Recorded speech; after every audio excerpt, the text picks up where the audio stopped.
Você deu exemplo, tipo, não ter tanta publicidade quanto poderia ter. Isso é uma forma de censura indireta. Eu te falei que o Márcio Smelling disse para uma plateia que ele falou, não, eu sim faço humor responsável.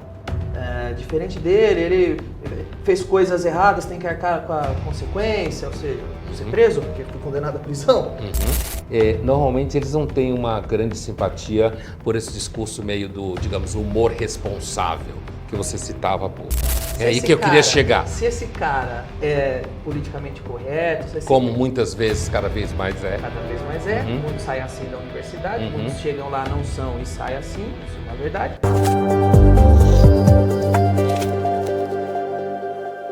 E aí pessoal, tudo bem com vocês? Espero que sim. E hoje vamos trazer mais um vídeo, agora Danilo sendo entrevistado por Pondé. Na ocasião ele falou como as empresas de publicidade elas são manipuladas pela esquerda por meio dos artistas, cantores e atores. Vamos lá conferir que esse vídeo ele está espetacular. O fato de tirarem, acho que isso é uma coisa, em muitas discussões sobre censura, você deu exemplo, tipo, não ter tanta publicidade quanto poderia ter. Isso é uma forma de censura indireta, né? Muito. Que o próprio mercado faz sobre você. Isso parte de colegas, por exemplo, quando eu te falei que o Márcio Smelling disse para uma plateia que ele falou, não, eu sim faço humor responsável. Diferente dele, ele fez coisas erradas, tem que arcar com a consequência, ou seja, ser preso, porque foi condenado à prisão. Ele estava num evento do mercado falando isso. Era um evento do mercado, de conteúdo, e ele falou isso para uma plateia de pessoas. Quando, por exemplo, um anunciante fecha comigo, a militância vai lá no Facebook, na rede do anunciante e fala, não fecha com esse cara que ele é machista. Fascista. Ele é fascista. Uma vez eu fechei um patrocínio em Curitiba, peguei o avião, cheguei em São Paulo, o cara me ligou e fechou o patrocínio. Não, gente, cancelou. Não quer mais. Falei, por quê? Pô, olha o que você fala do estupro da menina do Rio de Janeiro. Falei, quê? Peraí, o que aconteceu? Lembra aquele estupro grupal que teve no Rio de Janeiro, daquela menina? Sim. Teve um recente, Cabo Frio. Não, mas esse foi de mais antigo. Mais anos, 3, 4 anos atrás. Uma militância foi lá no meu Twitter, não achou nada, pegou um comentário que eu fazia do Big Brother uns 5, 6 anos atrás. Uma vez teve uma palhaçada no Big Brother que teve dois caras, um homem bêbado, uma mulher bêbada, transaram. Aí eu falei, esse cara, o cara era feio, eu falei, esse cara é esperto, esperou a mulher ficar bêbada pra querer transar com ele. Pegaram aquilo, apagaram a data e começaram a projetar como se aquele fosse o meu comentário a respeito do estupro daquele dia da menina do Rio. Sim. Bem tipo da militância da esquerda. Eles fizeram isso. E aí vem a blogueira lá que recebe dinheiro público, o blogueiro que incubam essa mentira numa esgotosfera ali, na lacrosfera. Olha aí o Danilo, olha o que o Danilo tá falando lá do estupro da menina do Rio. Tá falando que os caras tão certos em estuprar ela porque ela tá dopada. Aí veio o jornalista do mainstream, que é do grupinho desse que fabricou a notícia, sobe pro mainstream. A hora que eu ver, tem jornalista na TV falando que eu tô fazendo apologia ao estupro da menina do Rio de Janeiro e eu perdi meu patrocínio. Então, é interessante porque no mundo corporativo, se você falar, digamos assim, com as pessoas que trabalham, a infantaria está lá tocando as empresas e tal, normalmente eles não têm uma grande simpatia por esse discurso meio do, digamos, humor responsável, que você citava há pouco.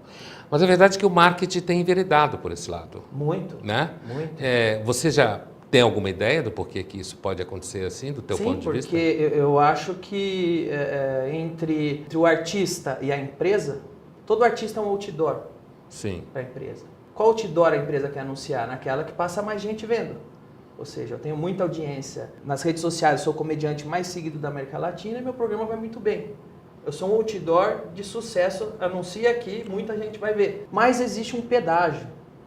Tem uma cancela para que minha imagem, para que o meu potencial chegue na empresa, que é a menininha ou menininho da agência. Então, é aí que eu queria chegar. Se esse cara é politicamente correto... Como muitas vezes, cada vez mais é. Cada vez mais é. Muitos saem assim da universidade, muitos chegam lá, não são e saem assim, isso é uma verdade. Aí o cara fecha a cancela para mim. Porque, na verdade, eles tentam passar assim, não, mas não dá porque o Danilo faz polêmica. Eu não faço polêmica. Faço piada. Selecionam minhas piadas e fazem polêmica com elas. Estou fazendo piada, não polêmica. Porém, eu posso te provar que isso, você se envolver com o assunto polêmico, não te tira publicidade. Porque se você pegar hoje e ver muitas publicidades das principais marcas, você vai ver artistas globais que são pró-aborto. Aborto é um tema polêmico. Sim, no Brasil com certeza. No Brasil é um tema polêmico. Sabe? Uhum. Não vamos entrar aqui em mérito se eu sou contra ou a favor, se você é contra ou a favor. Mas pessoas que são a favor do aborto, que fazem campanha a favor do aborto, estão fazendo publicidade a rodo. Então você pode... Tem um menino e a menina lá na agência. Então você pode se envolver com um tema polêmico, desde que esteja do lado que a sua cancela da agência publicitária quer que você esteja. Isso eu entendo bem o que você está falando, porque eu dou aula há 23, 24 anos, inclusive em publicidade. E recentemente teve uma polêmica ao redor de uma marca que no Dia das Mães associou mãe a mãe de gato, mãe de cachorro. Não sei se você viu essa história. Não vi. Mãe de gato, mãe de cachorro, mãe de planta. E aí as mães meio ficaram bravas, porque afinal de contas, Dia das Mães é aquela mulher que carrega na barriga e sofre e cria, ou mesmo que não carrega na barriga e adota, mas adota o moleque dá muito mais trabalho do que gato e planta, né? Então assim, e elas ficaram meio bravas, porque lá a campanha fazia uma referência ao vínculo materno com plantas, ao vínculo materno com os animais. Qualquer coisa virou filho. Que está no nicho, Okay, isso é bem nichado, né? Mas a publicidade, eu tenho a impressão que nos últimos tempos ela tem se preocupado cada vez mais com passar uma pregação correta. Exatamente. Entendeu? E isso às vezes a minha dúvida é se isso não pode ferir as próprias vendas.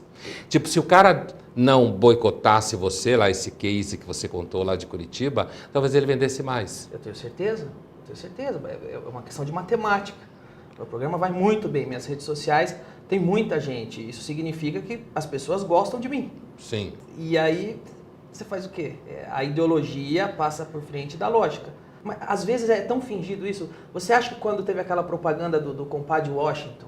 Eu lembro dessa É propaganda. uma propaganda, veja bem, aconteceu uma novidade.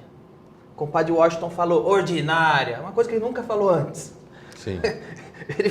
Ele simplesmente fez a carreira falando ordinária. Até que ele fez uma propaganda, ele ficou 20 anos falando ordinária. Nunca ninguém viu problema nisso. Mas um dia ele fez uma propaganda, falou ordinária. Um monte de militante começou a ligar falando que aquele termo era machista.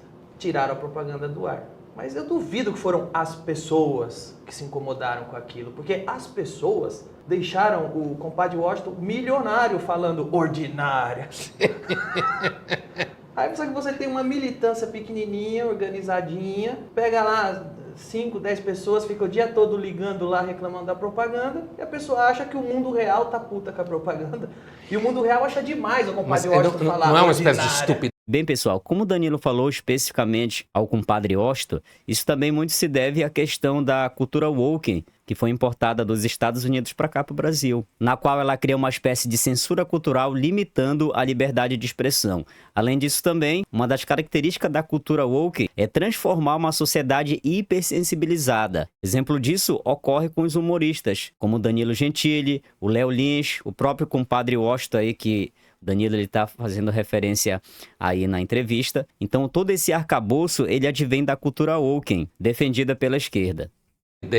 Corporativa aí das empresas? Acreditar demais nesse menino, nessa menina marqueteiro aí? Sem dúvida.